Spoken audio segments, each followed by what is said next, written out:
Hello friends, मेरा नाम राहुल गर्ग है और मैं आपको इंडियन पॉलिटी पढ़ा रहा हूँ। जो हमारा आज का टॉपिक ऑफ डिस्कशन है वो है vice president of India, India का उपराष्ट्रपति। तो चलिए हम अपने टॉपिक पे आते हैं, ज़्यादा टाइम नहीं वेस्ट किए हुए। चलिए हम अपना टॉपिक स्टार्ट करते हैं। तो उपराष्ट्रपति के संदर्भ में हम कुछ इम्पॉर्टेंट पॉइंट्स देखेंगे। हमारे संविधान के अनुच्छेद 63 में उपराष्ट्रपति का वर्णन है कि भारत का एक उपराष्ट्रपति, चयनित उपराष्ट्रपति होना चाहिए। इसके संदर्भ में जो इम्पोर्टेंट पॉइंट्स हैं, यह देश का दूसरा सर्वोच्च पद होता है। जो पहला पद होता है वो हम पढ़ चुके हैं कि राष्ट्रपति होता है। वरीयता अनुक्रम में इसको दूसरा स्थान प्राप्त है। जो पहला स्थान होता है वो राष्ट्रपति का होता है। यह राज्यसभा का सभापति होता है। राष्ट्रपति लोकसभा का सभापति नहीं होता है, लेकिन उपराष्ट्रपति राज्यसभा का सभापति होता है और यह इसका सबसे महत्वपूर्ण कार्य भी है। और राष्ट्रपति की अनुपस्थिति में वह कार्यवाहक राष्ट्रपति की भूमिका निभाता है। तो आप ये इन 4 पॉइंट्स को इंटरनलाइज करेंगे और याद रखेंगे।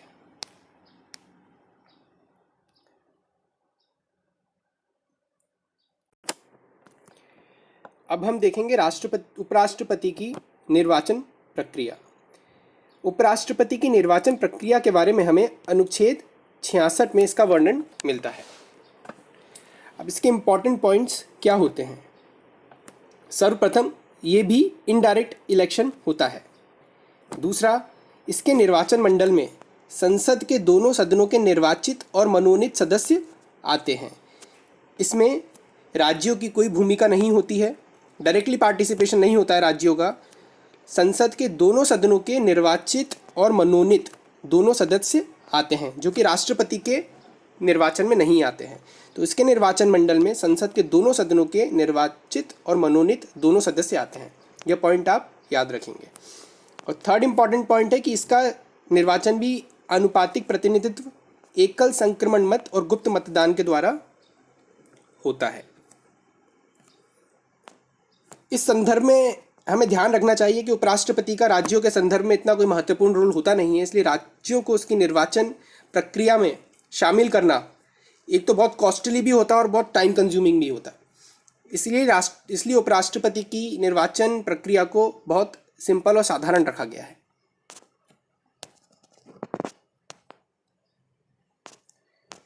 इसमें जो नेक्स्ट इंपॉर्टेंट टॉपिक है वो है उपराष्ट्रपति के संदर्भ में अर्हताएं, कंडीशंस।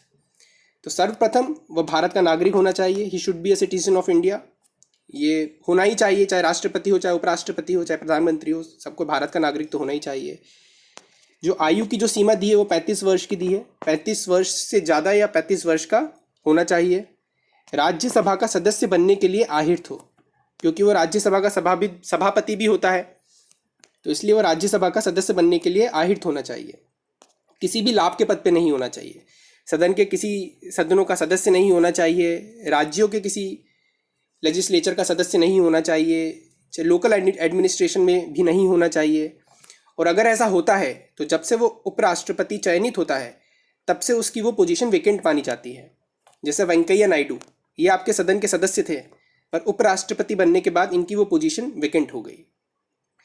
इसमें आपको 20 प्रस्तावक और 20 अनुमोदक चाहिए होते हैं, जो कि राष्ट्रपति के संदर्भ में 50-50 थे, बट उपराष्ट्रपति के संदर्भ में 20 या 20 चाहिए होते हैं। और जमानत राशि इसकी भी 15,000 होती है, जो कि अगर इसको मिनिमम नंबर ऑफ वोट्स नहीं मिलते तो वो जब्त हो जाती है।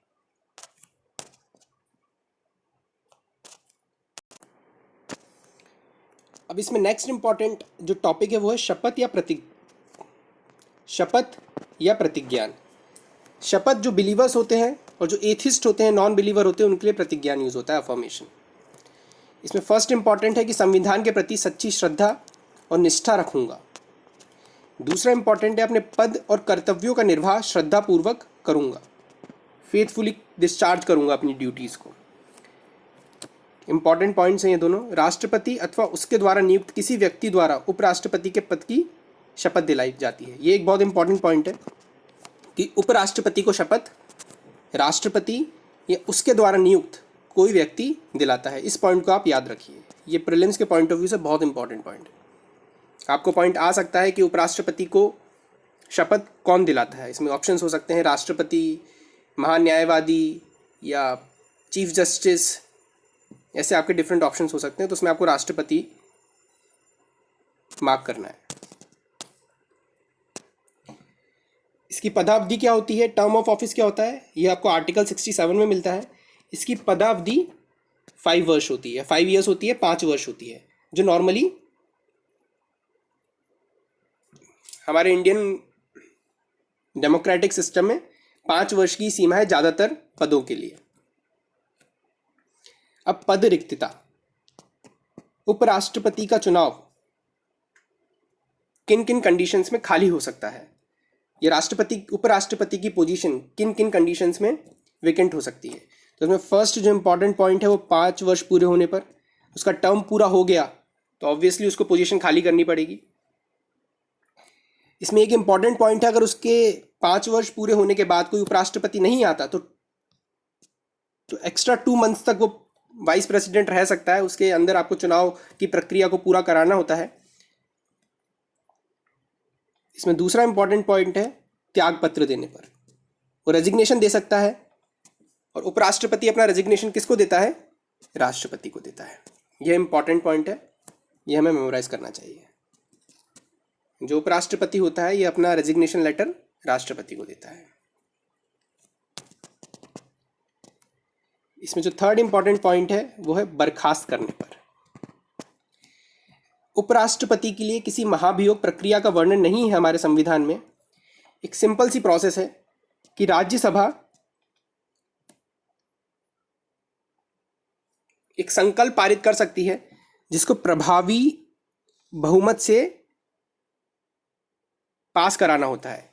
हमारे संविधान में 4 तरह के बहुमत होते हैं, उन्हीं में से एक प्रभावी बहुमत होता है। प्रभावी बहुमत को आप इस तरह लीजिए, जैसे राज्यसभा में 245 सीट्स हैं, उसमें से 5 सीट्स वैकेंट हैं या जिनमें कोई उम्मीदवार नहीं है, ये 240 सीट्स आपकी बची और 240 सीट्स आपकी नेट सीट्स हो गई। अब जिस समय वोटिंग होनी है उस समय संसद में आप मान लीजिए कि 200 मेंबर्स प्रेजेंट हैं, 200 में से 50 ने डिसाइड किया कि हम वोटिंग नहीं करेंगे, तो मतलब आपकी इफेक्टिव जो मेजॉरिटी हो गई या प्रभावी बहुमत हो गया वो आ गया टोटल नंबर ऑफ सीट्स। इसमें से आप वैकेंट सीट्स हटा देंगे 240, और जितने लोगों ने डिसाइड किया कि हम वोटिंग नहीं करेंगे तो 240 में से आप सब्ट्रैक्ट कर देंगे 50 को, तो आपकी जो इफेक्टिव सीट्स हो गई वो हो गई 190। तो आपकी इफेक्टिव मेजॉरिटी कितनी हो गई, 190 को आप 2 से डिवाइड करेंगे +1 कर देंगे, तो यह आपकी कितनी हो जाएगी 95 + 1, तो यह आपकी इफेक्टिव मेजॉरिटी हो गई। तो इस तरह आप प्रभावी बहुमत को समझिए। तो उपराष्ट्रपति को हटाने के लिए प्रस्ताव को प्रभावी बहुमत से पास किया जा सकता है। इस प्रभावी बहुमत के पास होने के बाद लोकसभा की सहमति आवश्यक होती है। अब लोकसभा की सहमति के लिए साधारण बहुमत की कंडीशन रखी गई है। साधारण बहुमत क्या होता है, जैसे किसी भी इंस्टेंस पे total number of members present, ये जितने मौजूद हैं और जितने वोट कर रहे हैं, जैसे 245 सीट्स हैं आपकी राज्यसभा की, उसमें आपके किसी इंस्टेंस पे जब वोटिंग हो रही है तब 200 मेंबर्स संसद में प्रेजेंट हैं या मौजूद हैं, 200 में से 50 ने डिसाइड किया कि हम वोटिंग नहीं करेंगे, तो आपका 150 मेंबर्स रह गए। तो इस केस में आपकी साधारण बहुमत क्या हुआ, 150/2 + 1 मीन्स 75 + 1, तो 76 आपका साधारण बहुमत हो गया। तो लोकसभा की साधारण बहुमत से सहमति आवश्यक है।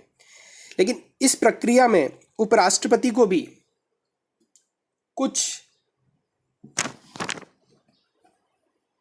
स्टेप्स दी गई हैं जो वो ले सकता है कि वो 14 दिन, आपको 14 दिन का उसको अग्रिम नोटिस देना होगा राष्ट्रपति को। राष्ट्रपति को कोई भी ऐसी प्रक्रिया शुरू करने से पहले राष्ट्रपति को आपको उपराष्ट्रपति को 14 दिन का नोटिस देना होगा। और उसमें जो थर्ड इंपॉर्टेंट पॉइंट है कि उसे हटाने का कोई आधार नहीं है। कोई रीज़न देने की ज़रूरत नहीं है कि उपराष्ट्रपति को क्यों हटाया जा रहा है।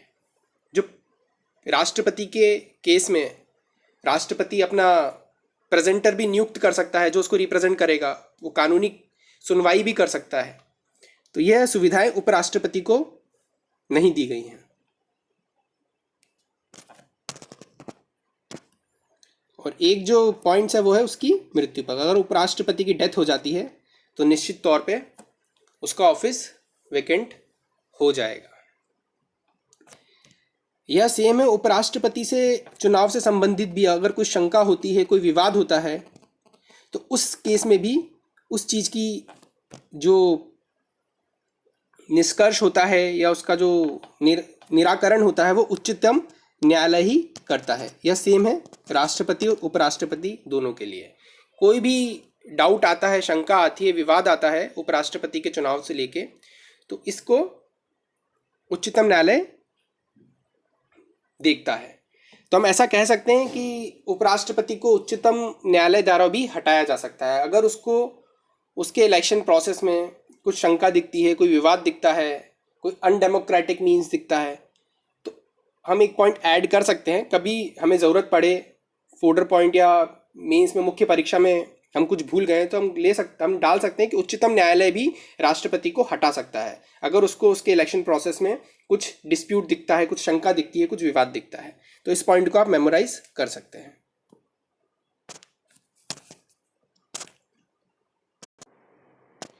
आज का हमारा जो लास्ट टॉपिक है और वाइस प्रेसिडेंट का भी ये लास्ट टॉपिक है कि उसकी शक्तियाँ और कार्य क्या होते हैं। जो हमारा राष्ट्रपति होता है उसकी क्या शक्तियाँ और कार्य होते हैं। तो सबसे पहला जो उसका मोस्ट इम्पॉर्टेंट जो वर्क होता है वो होता है कि राज्यसभा के पदेन सभापति के रूप में वह कार्य करता है।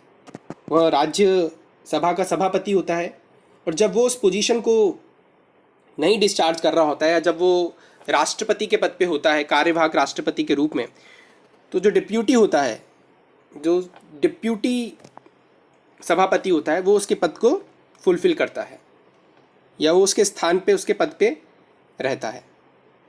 इसमें एक पॉइंट और मेमोराइज आपको याद रखना चाहिए कि जब कार्यवाहक राष्ट्रपति के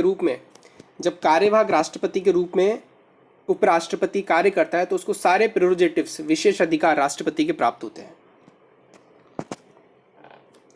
इसमें यह एक और इम्पॉर्टेंट पॉइंट है, इसको आप मेमोराइज करिए कि वो पंजाब विश्वविद्यालय के कुलाधिपति के रूप में भी कार्य करता है। वह पंजाब विश्वविद्यालय के कुलाधिपति होता है। इसमें एक और इम्पॉर्टेंट पॉइंट है कि अगर राज्यसभा में कुछ भी अधिनियम, कुछ विधेयक इंट्रोड्यूस होता है और उपराष्ट्रपति को लगता है कि यह मनी बिल है, तो उस केस में लोकसभा के स्पीकर के पास वह उस अधिनियम को भेज सकता है कि वह मनी बिल है या नहीं। तो यह एक और कार्य शक्ति होती है उपराष्ट्रपति की। तो आपको हमारा ये वीडियो अच्छा लगा हो तो ज़्यादा से ज़्यादा लोगों से शेयर कीजिए और हमारे चैनल को सब्सक्राइब कीजिए। Thank you guys, thank you friends.